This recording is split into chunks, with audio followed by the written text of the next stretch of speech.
ചേട്ടാ ഇന്നത്തെ കേരള അതെന്താ നാളെ കേരളമില്ലേ? സോഷ്യൽ മീഡിയയിലാണെങ്കിലും അഖിൽമാരാരെ ആഘോഷിക്കുന്ന ഒരു ജനതയുണ്ട്. അഖിൽമാരാർ പറയുന്നത് ശരിയാണ് എന്ന് ഉറച്ചു വിശ്വസിക്കുന്ന ഒരു കൂട്ടമുണ്ട്. എന്തുകൊണ്ടാണ്? നെഗറ്റീവ് ആയിട്ടുള്ള എന്ത് കാര്യങ്ങളെ ആഘോഷിക്കുന്ന ഒരു ചെറിയ വിഭാഗം കേരളത്തിലുണ്ട്. കമ്മ്യൂണിസ്റ്റുകാരെല്ലാം വിവരം കേട്ടവരാണെന്ന് കമ്മ്യൂണിസ്റ്റുകാർക്ക് മാത്രം മനസ്സിലാകത്തുള്ള വാക്കുകളൊക്കെ പറയുന്നു. കമ്മ്യൂണിസ്റ്റുകാരെന്നൊരു അഖിൽമാരുടെ വാക്ക് കേട്ടുണ്ടെന്നും പ്രകോപനം കൊള്ളുവോ അതിനൊന്നും മറുപടി പറയുന്നതിനുള്ള സമയമൊന്നും കമ്മ്യൂണിസ്റ്റുകാർക്കില്ല.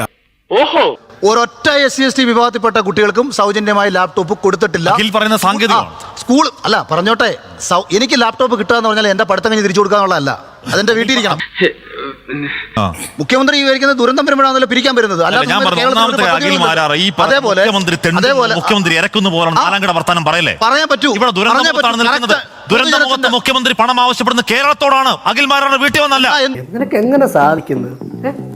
എനിക്ക് ഒരൊത്തും പിടിയും കിട്ടുന്നില്ല നിന്റെ. താങ്കൾ ഈ ഷോയിൽ വെച്ച് തന്നെ കേരളത്തിൽ തെരഞ്ഞെടുക്കപ്പെട്ട 99 സീറ്റോടുകൂടി രണ്ടാം വട്ടവും തെരഞ്ഞെടുത്ത കേരളത്തിലെ പൊതുസമൂഹത്തിന്റെ റെപ്രസെന്റേറ്റീവായിട്ട് ഭരണഘടന വോട്ട് സത്യപ്രതിജ്ഞ ചെയ്ത കേരളത്തിന്റെ മുഖ്യമന്ത്രി താങ്കൾ തെമ്മാടി എന്നുള്ള വാക്ക് ഉപയോഗിച്ചുകൊണ്ട് താങ്കൾ സംസാരിച്ചു. താങ്കൾക്ക് ഇതിനുള്ള റൈറ്റ് എന്താണ്? ഞാൻ തെമ്മാടി എന്നത് മാറ്റി വേണമെങ്കിൽ പരനാറി എന്നാക്കാൻ കാര്യം അത് മഹത്തായ പദമാണെന്ന് അദ്ദേഹം തന്നെ തെളിയിച്ചിട്ടുണ്ടല്ലോ. ഒരു കൈവതം നാറ്റുകരുത്.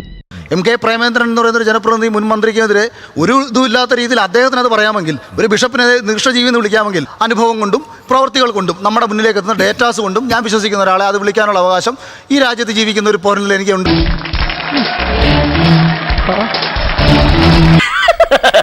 തൽക്കാലം ഇത്രയും മതി. വരട്ടെ.